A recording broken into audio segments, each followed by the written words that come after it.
What's your number? You know the one I mean. The number in your savings account that finally lets you exhale.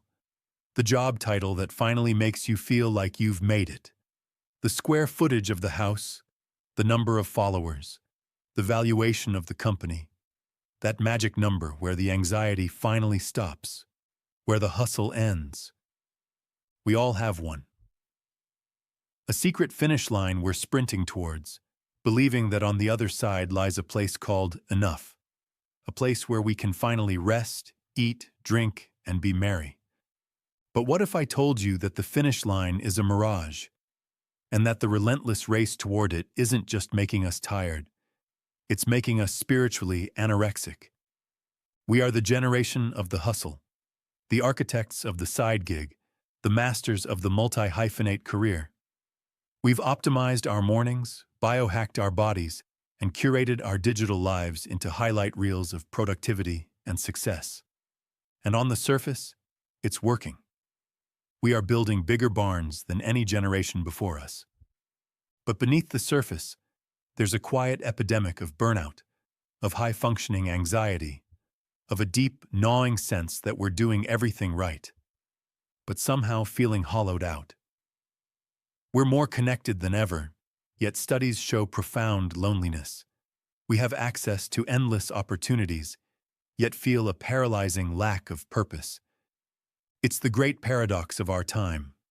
Our lives are getting fuller and fuller, but our souls are getting emptier. We've become experts at accumulating treasure for ourselves, but we're starving for meaning. This isn't a new problem.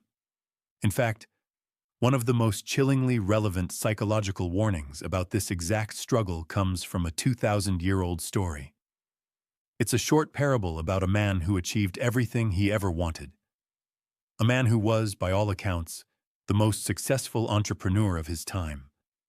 A man who was called, by God, a fool. The story, from the Gospel of Luke, is deceptively simple. A man's land produces a massive, bountiful harvest, a windfall. His startup just had a spectacular exit. His stock options just vested. He has a problem, but it's the best kind of problem to have. What shall I do? He asks himself, for I do not have space to store my harvest. His solution is logical. It's strategic. It's what any of us would do. I will tear down my barns and build larger ones. I will scale up. I will reinvest. I will expand my capacity. And once he does that, he lays out his 5-year plan. Now as for you, he says to his own soul, you have so many good things stored up for many years. Rest, eat, drink, be merry. He's done it. He's reached his number. The hustle is over. He's built a fortress of security so high that nothing can touch him. And that very night, the universe, or God, or whatever you want to call that deeper reality, says to him, "You fool, this night your life will be demanded of you, and the things you have prepared, to whom will they belong?" Now, the traditional takeaway here is simple. Don't be greedy. And that's true. But to stop there is to miss the profound psychological diagnosis that this story offers us today. To really understand its power, we have to look at it through the lens of psychology, specifically through the work of Carl Jung. The man in this story isn't just a farmer. He is an archetype of a life lived entirely through what Jung called the persona. The persona is your social mask. It's the you that you present to the world. Your job title, your resume, your Instagram profile, your role as the successful one, the responsible one, the put-together one. It's not inherently bad. We need a persona to function in society. The problem arises when we mistake the mask for our actual face. This man's entire identity was his persona. The rich man, the successful producer, the astute planner. His whole sense of self was built on external validation, the size of his harvest, the scale of his barns. He was so identified with his productivity that when he wanted to speak to his deepest self, to his own soul, the only thing he could offer it was more stuff, more grain. more goods. He tried to feed his soul with the language of the ego. And this leads to the second and most dangerous psychological state, ego inflation. Listen to his language. I shall do. I do not have space. I shall tear down.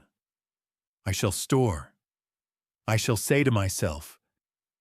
His ego has become the absolute center of his universe. It has forgotten that its proper role is to be a manager of life, not the CEO of reality.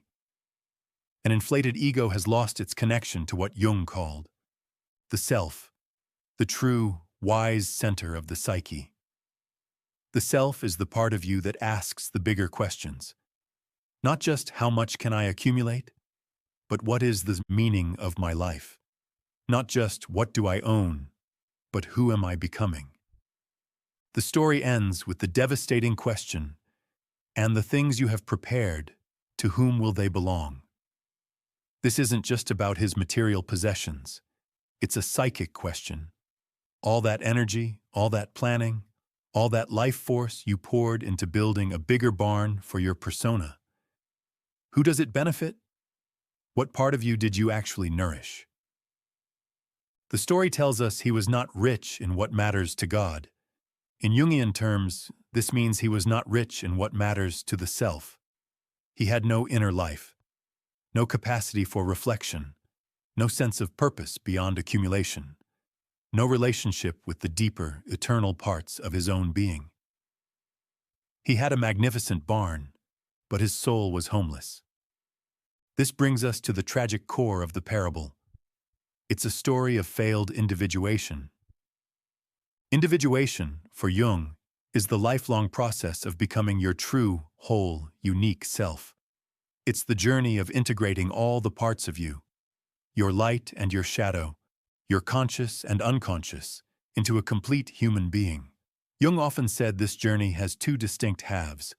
The first half of life is necessarily about building our ego and our persona. We have to learn the rules of the world, establish a career, build a family, create a stable container for our life.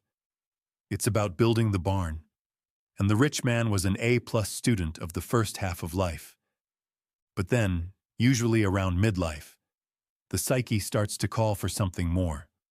The questions change. Is this all there is? What is my unique contribution? What does my soul want? This is the call to the second half of life, the call to individuation. It's a call to turn your focus from outer accumulation to inner cultivation. The rich fool's tragedy is that he gets the call and gives the wrong answer. The call comes in the form of a bountiful harvest, a crisis of abundance that forces the question, what shall I do now? His answer is to simply double down on the first half of life.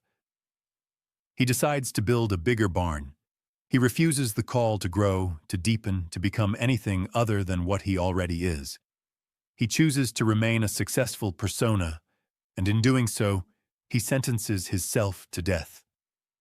And that's why the story is so terrifyingly relevant to the burnout of hustle culture. Hustle culture is a collective agreement to stay in the first half of life forever. It tells us the answer to feeling empty is always more. A bigger barn, a better title, a higher number.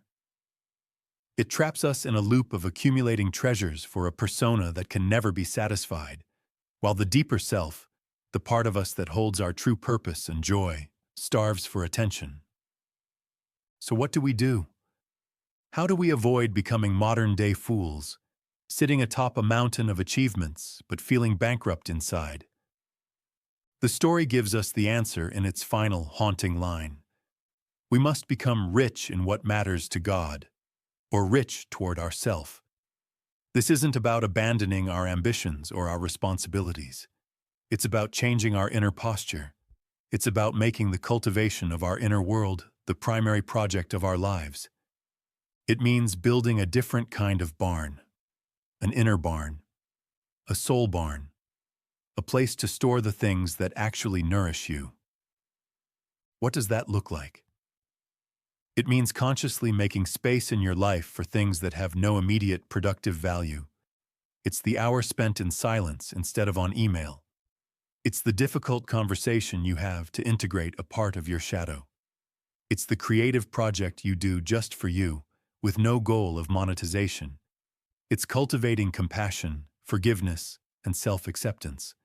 It is the courageous act of asking yourself, what would my life look like if it were guided not by fear and the need for security, but by a deep connection to purpose and meaning?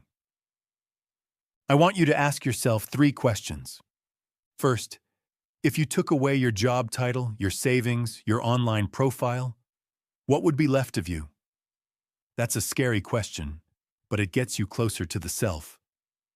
Second, what are you currently doing to build your inner barn? What are you storing up that a market crash, a layoff, or the passage of time cannot take away? And third, when your own life is demanded of you, not in a final dramatic sense but in the quiet moments at the end of each day, what will you have to show for it? A bigger pile of grain, or a richer, deeper soul? The promise isn't that this path will make you comfortable.